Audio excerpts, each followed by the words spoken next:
kami sa ospital.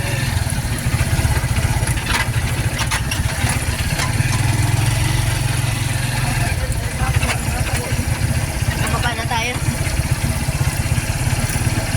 May mga tent pa din. Doon kami. Punta kami doon. Ayan si Chinchin.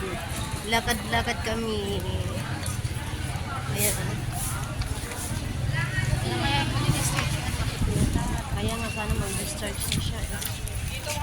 Yan. Dadalawin namin ang aming tata. Ang tata ni Chinchin. So ayan, baka bawal kasi ang camera doon. So i-off ko na ang aking camera. Thank you so much for watching. Ni Chinchin, bawal kami pumasok. Susad. Antay lang daw kami dito. Bawal kami pumasok. Naiwan kami dito ni Chinchin. Bawal pala kami pumasok doon. Ha?